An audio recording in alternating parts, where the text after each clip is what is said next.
Welcome to Smarter Circuits, the podcast. I feel fine. Today, I want to talk about YouTube. What's going on? What's happening? What's with all the rich YouTuber drama? Linus Tech Tips, the honey scam, the whole lot. I'm going to talk about it. But first, I want to talk about a couple smaller things really quick. One is the podcast schedule. I am not good at keeping to it. I made it, I decided on it, and I continuously break it. And if I moved it, I thought about moving it. But this is what will happen. If I move it to Saturday, I'll start getting it out on Sunday. It's just a thing. For some reason, it happens. I don't intend for it to happen. It's very difficult to stop it from happening. But this is the thing that I can do. In order to still stick to some sort of regularity so that people can know when approximately to expect being able to listen or watch, whatever it is that you do, I will say this. I will absolutely release an episode of the podcast sometime between Friday morning and Saturday midnight. It'll be out by Sunday. If it's not out by Sunday, it's probably not going to happen. And if I haven't announced it and that happens, something happened, and I will tell you about it later, if I am able. Okay, so for this episode, bear with me a little bit because I have massive notes, and they're all over the place because I was very excited when I was writing them because I was watching the Louis Rossmann video on this subject, and, well, it's easy to get excited along with him. He's a very energetic guy. So, more on that later. The other thing that I wanted to say real quick is, sorry, thought I had a bug for a second there. The other thing that I want to say is there may be some adult language in this one. I may cuss. How much? I don't know. Probably somewhere between raw and nutty professor on the Eddie Murphy scale, if you're familiar. Anyway, let's just get into the main event, shall we? It is probably going to be very subjective. It's going to be very subjective. There might even be some parts where I sound judgy, or mildly hypocritical. And I realize that. I will try not to, and I will try to recognize when I am just as guilty of a thing, or more so. I will try to turn that lens inward just as much as outward. And I'll probably succeed as much as anybody does, on average. Before I begin, in the main part of it, I want to talk about the Louis Rossmann video for a second. Not that this is like a reaction video or anything, but I just wanted to make a couple notes. One of them is he was pissed. Like, seriously.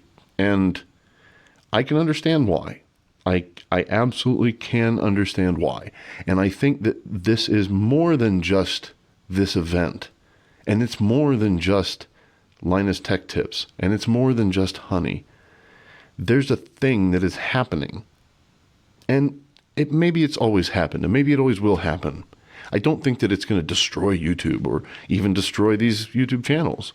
But there is a thing that's going on that I want to talk about in relation to all of this damn drama. And the other thing that I want to say about Louis is that he manages to maintain integrity.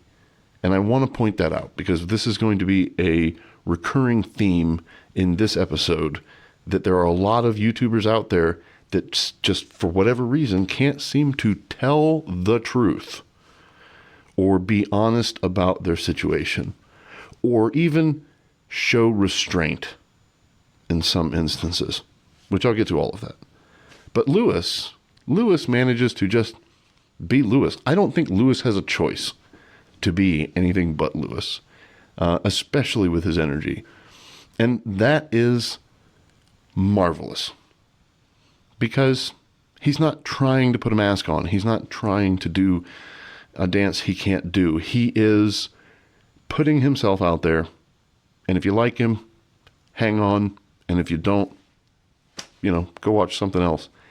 And he's totally okay with that. And I really do respect that because I'm going to talk a little bit later about what I think being a content creator means from a responsibility standpoint, or even, common expectation that should be present. It isn't, and I'll talk about that too, but there should be a baseline, level of quality, meeting expectation. So I want to talk for just a second as well about ad blockers, because it came up in the Rossman video, as it often does, because of the things that he is passionate about. Excuse me. And I'm passionate about many of the same things, especially the right to repair thing. I'm all on board with that, and I love the work that he's done towards that, because, part of our culture here is that if we bought it, it's ours. You don't get to tell me what I can do with it or what I can't do with it. I bought it. It's mine. But anyway, not going to go off on a tangent about that. I will do a video about that at some point, because there's something to be said. Just got to figure out how to contextualize it. Okay, so the ad blocker thing. One of the reasons that I wanted to touch on this is because the channel has become monetized. I finally hit the 4,000 watch hour requirement, and ta-da, now I get a little bit of the ad money. It's not a whole lot, at least not initially. Don't know if it ever will be. It is nice to have, but at the same time, yeah, have an ad blocker. Totally cool with that, personally. I do not have a problem with that, because at the end of the day, they're going to stuff them in your face everywhere they can. And I don't want to just be another avenue for that. I recognize that part of the arrangement here is I draw your attention. YouTube gets to advertise to the audience that I draw in, and in turn, they store all my videos and show me to people. I understand this relationship. It's a little bit more complex than that, but only a little bit. And that's fine. But at the same time, I don't know. I feel like if these companies were more responsible with the ads, it wouldn't be so bothersome. And they know, they don't care. They can do it because they can do it. Because everybody is doing it, so they can do it, right? You can't go to a competitor that isn't doing this thing, which feels a little bit by design, but I won't get into that. Light bulbs. So the whole ad revenue thing, like, yeah, I wish they'd tone it down. I really do. Especially because, again, going back, they're not good at it. Amazon makes me so angry. Number one, we paid for subscriptions to get away from having to watch ads. And then they started putting ads in our subscriptions and said, hey, give us more. I mean, that's like, I feel like I'm paying protection money or something. Like, it's weirdly aggressive and pushy, right? And we're just going to keep enabling it because we want to watch our shows. We want to do that thing to escape a little bit. It just sucks. Anyway, so that's all to say, like, if you block ads, I don't care. I don't care. I wish that I could do the thing, control where the ads went at least, and I mean specifically, because I don't want to get cut off mid-sentence, especially if I'm telling a joke. Look, they're not that strong to begin with. I don't need any help from YouTube. Anyway, so, and I wanted to talk about, the other thing I wanted to talk about, generally speaking, is creator revenue. And this is going to bring up a bit of a sensitive subject for some people. And I have disagreements with many of my friends in both directions on this topic. And that's TikTok. I am going to say something now because it's true and everybody needs to accept it and swallow this pill. If you are a good content creator, if you are engaging, if you have an audience to reach, a message to tell them, a story to tell, or you just really think that you're a good dancer, you will find a way to put yourself in front of that audience. You will be seen, regardless. There will be another platform Vine is gone. And yet there are still plenty of people who made the transition over to YouTube and are still very successful because they're actually talented, or at least have a message to deliver.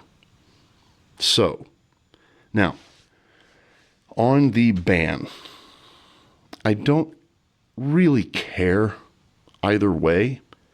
Do I think that the misdeed is being done? Maybe. The biggest argument I hear on the other side, though, is, well, ours is doing the same stuff. And so it's is TikTok listening to us, right? Is it spying on us? Is it stealing our information? Whatever. The argument is that the U.S. government does it just as much as the Chinese government. So what those people who say that are telling me is that if I'm robbing a liquor store and somebody shoots a guy across the street, what I'm doing just became legal, right? It's not wrong anymore, obviously, because that dude did so much worse damage across the street and everybody's paying attention to him. I can just walk away and no guilty conscience whatsoever because I did nothing wrong. I don't think that's how it works. I don't think that the world is that easy. Now, the other side of that, do I think that banning it is going to make a difference when really, if they're that motivated, they'll do what they've been doing with the routers and stuff and just put backdoors into places.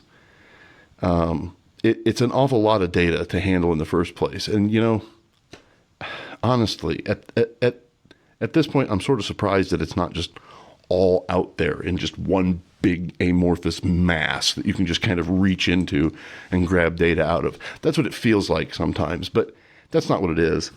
These are computers and buildings. Sometimes you're even in somebody's living room. But they're still the same thing that they were at the beginning. There's just a lot more of them.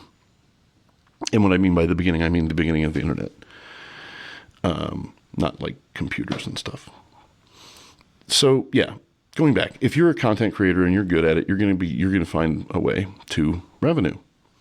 So what is a good content creator or YouTuber? What is the responsibility level here? You are at all times a storyteller. Even if you're just doing a product review, you're still telling a story. You're still saying this is a thing that could happen, or you still have some sort of thesis. You still have some sort of point to get to. You still have some sort of conflict, even. You have a problem and a solution, or a proposed solution, and you're testing to see if that solution will solve that problem. These are all stories. We are storytellers. And some of us are better at writing than others. And that's okay. There are some things that don't require a whole lot of that sort of thing. And there are a lot of people that can come off the cuff, never write a single thing, and everything that comes out of their mouth is absolutely brilliant and fantastic and hilarious and entertaining and whatever, moving even. But yeah, I believe that the most important thing about being a creator is understanding that you are a storyteller. And there are a lot of people, I think, that are getting away with not only telling terrible stories, with the whole YouTuber drama thing, but some people just aren't even attempting. There are so many empty calorie YouTube channels that are just, essentially just unboxing videos in front of an RGB LED with sort of a face, some, forgettable face in between the colors and the thing that you're wondering if you should install or not. And that's okay, I guess, somewhat informational, although I argue that companies like Linus Tech Tips prove that can't be trusted anyway. I'll get to that momentarily. But yeah, there's nothing actually between that RGB LED and that product. That thing in between that's moving everything around, that's just a facilitator. They're not like connecting to you in any way, shape, or form. And I think that that's lame at best. I mean, it's probably not damaging. And if you're honest, it's okay, fine. Absolutely. I actually even encourage that, especially after that whole thing with the DCI batteries and all that. Please see previous episodes or the rest of the internet. So having said that, things that are damaging are the kinds of things that Linus Tech Tips does. And this isn't just Linus Tech Tips, but it's coming up. This whole thing with honey is a symptom of a larger problem. And it's also a byproduct of that larger problem that will continue to crop up here and there. The scam thing, it's just too easy. It's just too easy. Because for whatever reason, and this happens in all kinds of different areas of life, people seem to think that, oh, well, this is too big to be a scam. This is too familiar to be a scam. Those people have never heard the name Bernie Madoff. Like, Bernie Madoff was huge, enormous scam. And honestly, I think there are crypto scams that might dwarf it.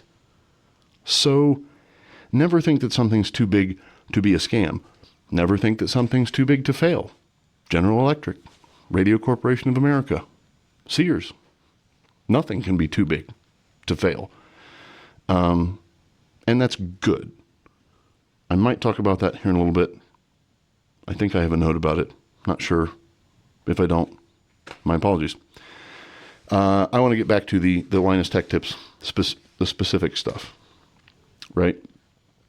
I think that this whole thing between Linus Tech Tips and Gamers Nexus should be left to channels like CoffeeZilla and Jake Paul, because they are the types of personalities and topic-driven channels that should be involved in this sort of thing. CoffeeZilla for the journalism, and Jake Paul for the subject of the journalist's expose, of course, because, he's flashy and controversial and loud, and, the press loves that kind of thing. So they have a very nice relationship over there.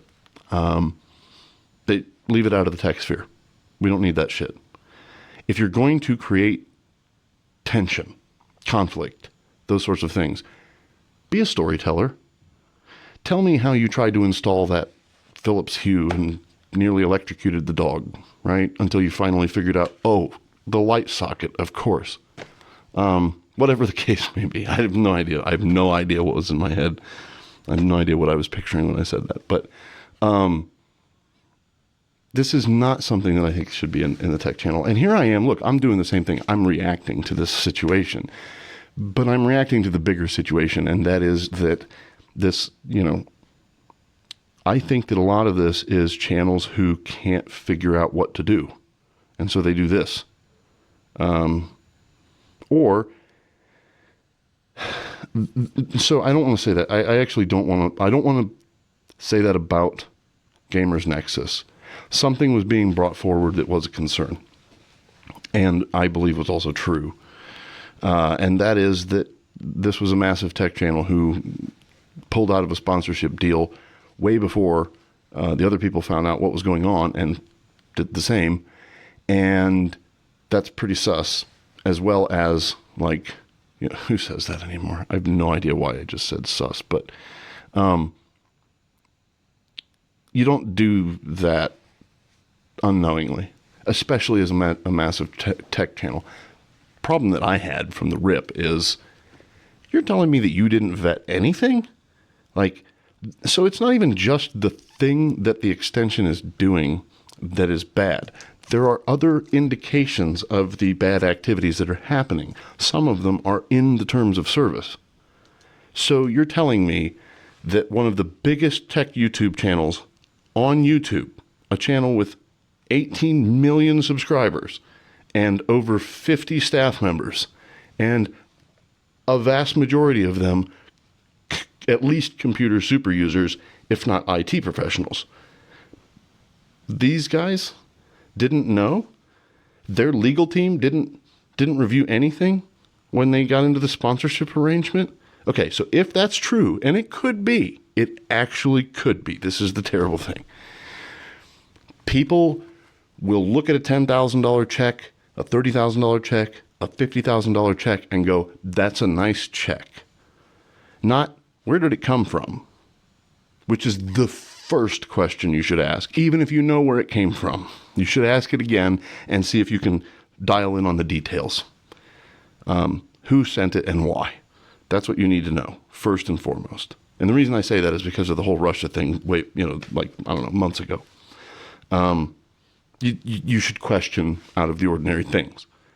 On the other side, if you're going to recommend a service or product of any kind, and you're a tech YouTube channel with millions of subscribers, you have an enormous responsibility to not be a dick, to not be a shill, which selling unboxing videos to me is being a shill. I don't even know if I can argue the ethics necessarily. I don't know. I feel like somebody might be able to at least match my arguments on that. I do feel like it's super unethical. At the very least, though, it's a dick move. It's dangerous to the industry, and the industry being people who product review, right? And I'm not trying to lump myself into that because I don't want to be that exclusively, at least. I don't mind testing a product, but that's not the thing that's not my purpose, for sure. But if you can't trust those people to tell you the truth, then the whole thing falls apart, doesn't it? What does it matter? If 1 out of 10 reviewers is shown to be corrupt or at least purchasable, how do you trust the other 9? Can you trust them? If they even say, this is the situation, I don't do this, can you trust me? Who can you trust? Are you even looking at a computer monitor right now? No, okay, anyway. The truth of the matter is no one. And this isn't a problem that's exclusive to now. It's not exclusive to YouTube. It's not exclusive to video content. But the thing is we know most of those other places, and we've known those for a long time, but there are a lot of people, 18 million apparently, who are trusting the advice that this channel is given. And they withheld vital information from their viewer base. I do believe that is true.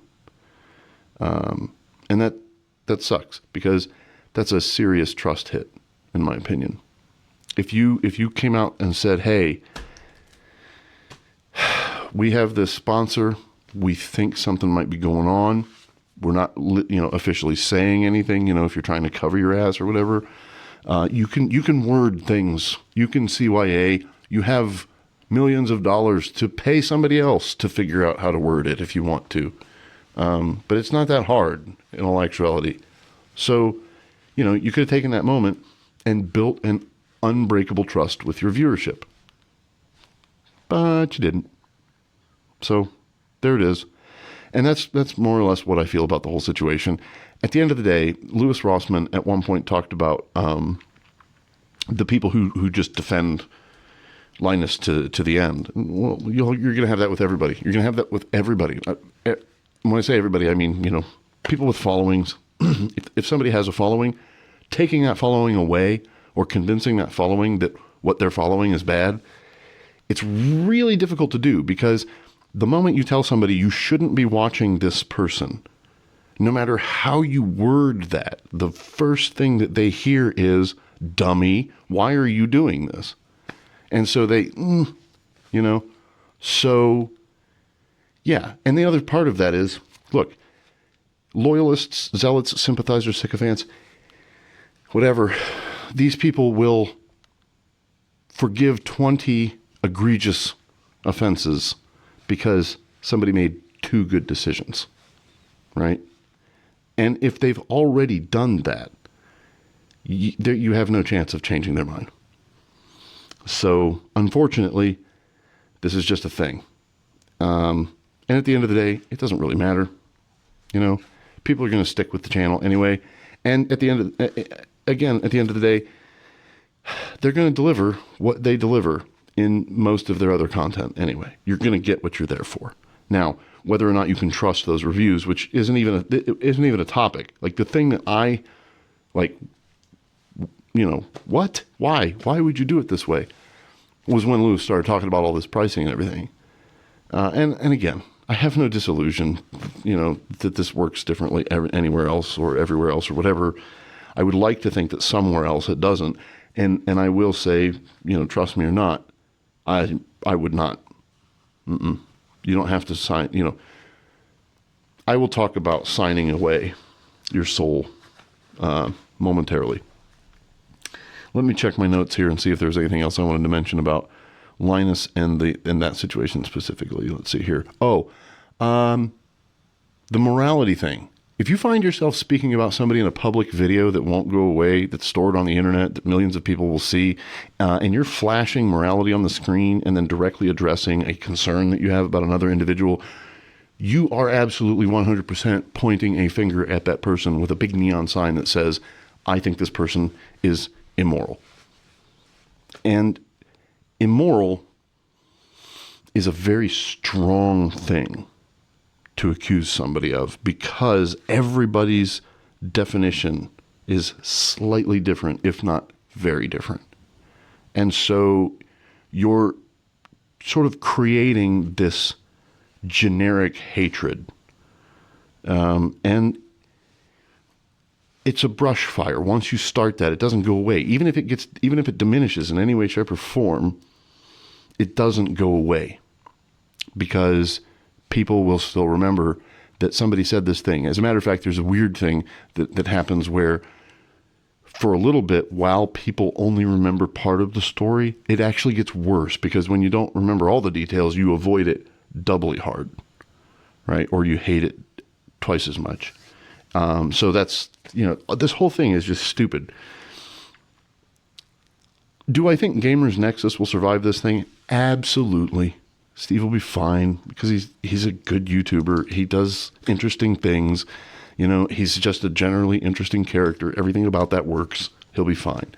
But do I think that Linus Tech Tips could damage his channel? Yes. Yes. Do I think that Gamers Nexus could hurt Linus's channel? Yeah, maybe.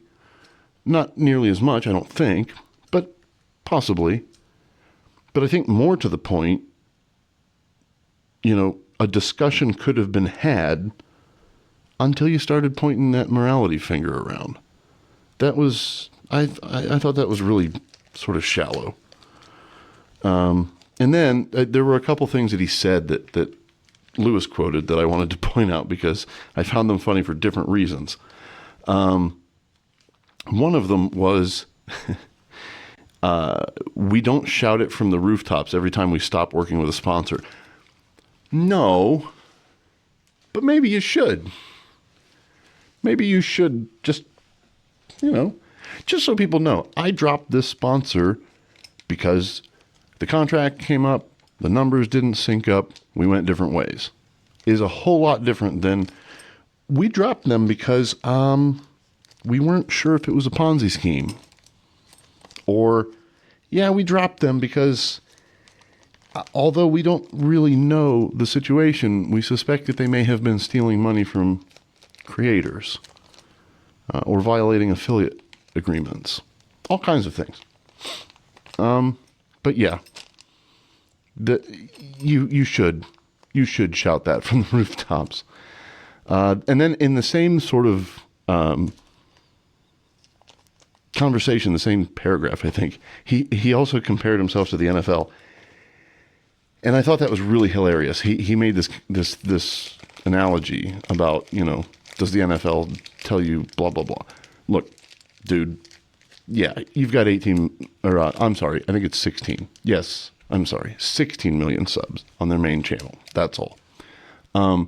You may have 16 million subs, but the first games of the 2024 year drew 18 million views per game. So you're not the NFL. That might have just been your Beatles moment. And if you don't know what I'm talking about when I say that, just Google Beatles Jesus and spell Beatles wrong because it's the band. or spell it right, depending on your perspective. Anyway, let's see. Yeah, so if they're too dangerous, that you should drop that. I don't know why I made that note twice, but I did. The other thing that I was going to say about that is if you avoid that, if you know something's going on and you just don't say anything, you're complicit. That's you're bad. I don't care. I don't even care if it's like if it's ethics versus laws and it's legal but unethical, then it's still fucking unethical. Anyway, sorry. I'm trying to watch my language.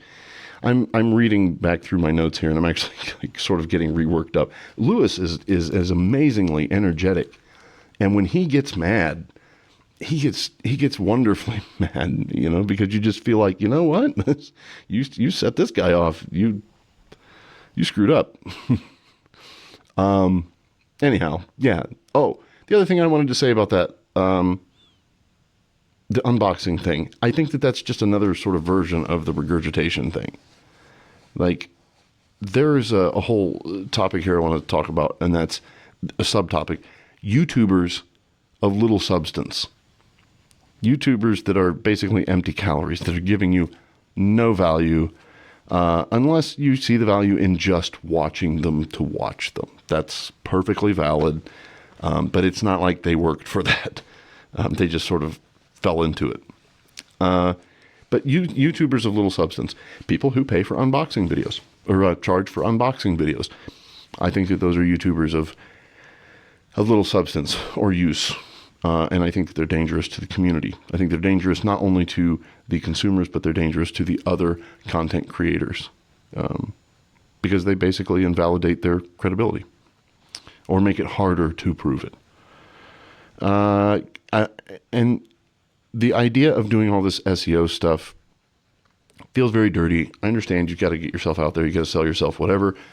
If you want to put yourself on a stage, you got to sell tickets.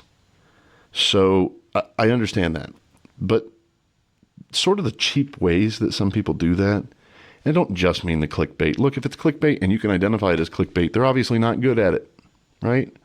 So, and if they're good at it and you clicked, they did technically what an entertainer or writer is supposed to do. They evoked an emotional reaction from you. They motivated you in some way, shape, or form. It's at the lower end of valid, but it's valid. But yeah, I think that the whole SEO thing and trying to out keyword everybody else, again, I don't really fight that battle. And maybe that's why I don't grow faster. I don't know. And I don't care. I honestly don't care. If, I've been doing this for 3 years. I'm at 2,300 subscribers. There are channels that have definitely bested that readily and easily. But if that means that the base that I have built genuinely is with me for the ride, genuinely cares about the way that I feel about things, genuinely agrees with me, or is willing to listen to the things that they disagree with me about, it's worth it. It's absolutely worth it. I would rather have that audience. I would rather have a small audience of true fans than a massive audience of people who will leave the building the moment their phone lights up. Okay. Let's talk for just a moment about honey itself. And one of the things that I think is super funny about this whole thing, my favorite thing, is the thumbnail on Megalag's video about honey that has Mr. Beast prominently right up front. That's almost poetic. I love it. Because there's no way you can be that big and not know. Linus Tech Tips, they should know because they're big, but even more because they're a tech channel. Mr. Beast should know because, there's no way he doesn't. And I don't suspect he would have had a huge problem with it if he thought he could get away with it. That's only my personal feelings. I don't care how anybody else feels about Mr. Beast. Mr. Beast doesn't care about how I feel about him. He is swimming in his vault like Scrooge McDuck. So what the hell does it matter what I say? Okay, but let's talk about honey for a second. First off, in my opinion, it's a PayPal service. So duh, of course it's going to be corrupt. This is not the only time that PayPal has tried to take a shortcut to profit, which is what companies do. They are machines designed to make money. So they will mow over your grandmother to get there if you don't divert them or put something very solid in their way. But that's not even the end of it. The other thing is the product itself. Okay? Let's just slowly think clearly, word by word, definition by definition, idea by idea about this. Honey is a free browser extension that saves you money. So what motivates Honey to do what they do? Do you think that the companies just pay them to spread their discount codes? Because you've got the first part right. The companies do pay them. But it's not to give you a discount. And even those coupons. Look, coupons in general, while not having them is worse than having them if you can have them. That much is true. So I'm not knocking any of the coupon cutters. You can absolutely find deals. That's fine. Particularly in the food department. That's much easier there to find actual deals. But that's for whole different reasons I'll talk about in different video. Well, I actually probably won't because it's not really Smarter Circuits related, but maybe I'll talk about it on my side channels. Anyway, the concept of a coupon, a loyalty program, any of those things, it's all absolutely wired so the house wins. So know that first of all. Second of all, a service that is going to do all this heavy lifting for you because they care. Like, dude, really? If you believe that right by now, like, I don't know how you're going to get through the rest of life with all your money or any of it. Frankly, you might end up naked, to tell you the truth, because that's just not a thing that exists. Companies that care are not a thing that exists. Period. Full stop. So don't believe the Coca-Cola ads. All right, it's not all warm and cozy, and you know, I'm sure their factory is super rustic. Bob Evans' farm looks just like it does in the picture. You just keep on buying that shit. Okay, so yeah, and what did happen to Groupon anyway? The last thing that I want to say about that is, while it sounds like everybody was ripped off, in the end, nobody lost more than the viewers. So don't pity these multi-million-dollar YouTubers, okay? Don't start the canned food drive just yet, because their tiers of lost revenue are just that. They're just little tears. They're still wiping them with $100 bills, I promise. You know, Woody Harrelson style. Okay, moving on. Can a YouTuber make a tech channel that's focused solely on tech and not resort to the things that these folks are doing? I think so, but I'm not there. So the reason I'm pointing this out is because this is another part of those, you know, I don't want to be a hypocrite if I can avoid it. I don't know. I'm not that big. I can't promise that it wouldn't affect me in some way. I will put every effort that I can in this frame of mind that I'm in now towards not allowing that sort of thing to happen. And I definitely will focus on, you know, my own moral compass, which points me to not being paid off, right? Even if the check's big, because at the end of the day, I'm okay. I actually am okay. I don't want a bigger house than this. I don't want a different vehicle. I'm good. I am one of the very few people in the world that is just kind of good. Things could be better. There's some repairs and other, like, just life's little things that, they're challenges. But that's all they are. They're challenges. And they're not catastrophes. They're not devastating to me. I'm in a much better place than a lot of people. So, whatever. I don't need the big check. Believe it or not, I honestly don't need the big check. Would I like it? Oh yeah, don't get me wrong. I would, because I'm a gadget freak. So of course, if I had the big check, I would be buying tons of gadgets. And here's the thing, here's the trade-off. I would be sharing all of that with you folks like a 7-year-old that just got an action figure for Christmas. Which is, I realize, also dated, because I don't even know if action figures are still even a thing. I mean, I know they still make them. I just don't know if kids care.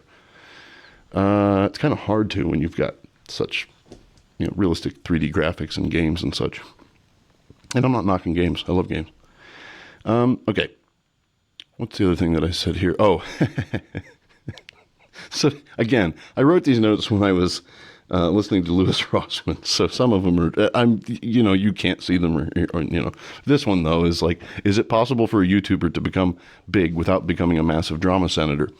And the reason that I wrote that is because I don't want to call them a drama queen, because that invokes thoughts of royalty, where calling them a senator actually does almost make you cringe just hearing the word senator. So that's what I wrote.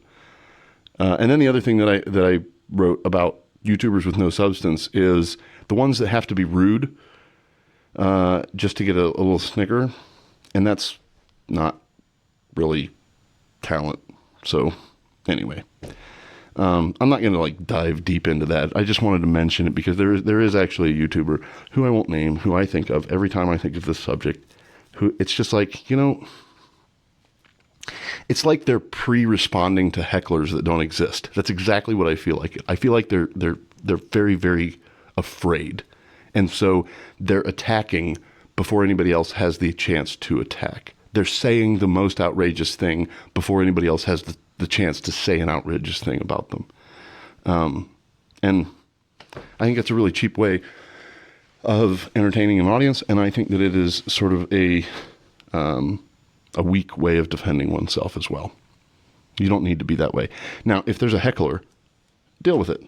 And you can deal with that rudely. I don't have a problem with that at all. Matter of fact, that's the comedian's, preferred choice. So I'm behind it 100%. But understand this, you don't need to. If you're a content creator, then you should know. And if you don't, please listen carefully. Your audience, if you're doing it right, is your audience. So that one guy who has one too many drinks and stands up at the table and starts being a jackass towards you in the room full of people does not represent the room full of people who paid money to come and see you, right? And that's one example. That's being in a comedy club or something. If somebody came to your video and is watching your video and a heckler comes up in the comments section, the rest of the people are not convinced by that one guy that you're bad in any way. They're on your side. They're there to see you. They're your audience. You have the microphone. You have the power. So what you do with that, it's up to you. And if you have trouble with hecklers and they've gotten to you, practice your stairway wit. If you don't know what I'm talking about, just go do a little bit of research on improvisational comedy, for instance. There are ways of honing your ability to respond to specific situations. So, there's a workaround for anything. And then the last thing that I wanted to say about all of this, I want to turn the spotlight in a little bit more and say, what exactly would I do as a big YouTuber? I don't know. I don't think I'd be bought, though. If I'm never a big YouTuber, okay, that's fine by me. I enjoy doing this thing, so I will continue to do it. And I will continue to try to improve. And I know that I make a lot of mistakes. But I would, again, I'd rather have an honest-to-goodness small audience of folks that I can just, sit down and talk to like this than having, 100,000 people who will leave the moment my, particular subgenre of consumer electronics goes out of fashion or becomes so standard that it's just too boring to watch videos about anymore. Not that I think that anything specific is going to happen. But yeah.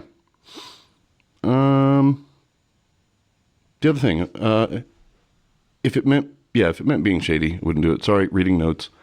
And would I do the SEO, like the super detailed, like, I can't even really describe it. If you've ever watched vidIQ, you know the kind of thing that I'm trying to talk about. Every small YouTuber knows the thing that I'm trying to talk about. It's the little tweaking and adjustments that you make to your descriptions and your thumbnails and all these things to, the things to appease the algorithm. You should do some of those. I'm not like knocking people for doing that.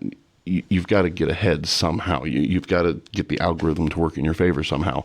But when you do that to a dishonest level, and again, if you know what I'm talking about, you know what I'm talking about. Putting a bunch of crap in there like it's an Amazon product title, you shouldn't even be here. You really shouldn't. You're the worst kind of person. So I will never do that. And the other thing is, pandering is not a thing I will do. I will listen to my audience's feedback because I work with a medium where that is a thing you can do without turning into Disney. But also understand that I will never be a Marvel movie. I'm going to piss somebody off. I'm going to say something wrong. I'm going to make some kind of mistake. I'm going to be maybe a little off-putting or awkward. I'm going to have all of those little idiosyncrasies that are commonplace for, what do they call it? Human beings. That's right. Human beings. The social animals that we are, for better or worse. Yeah. And the thing is in order to get out there, the thing that you really ultimately need to do is just be persistent, be patient, keep doing it and doing it and doing it and doing it and doing it. And eventually somebody will pay attention. And if you're lucky, it's the person that matters. And I was going to say, the other thing that you can't do is like, obviously you can't just do stupid, unattractive things. You have to put some effort into, being presentable, being sellable. As much as I hate that, it is a product. So you do have to consider it that way. But there are ways of doing that without being cash grabby. There's ways of doing that where it feels genuine. And maybe it takes a little bit longer, but maybe it lasts longer too. That's my point. And then the last thing on the introspection notes that I have is, do I think I should be in front of an audience? Hell yeah, I think I should be in front of an audience. I'm great. I'm kidding.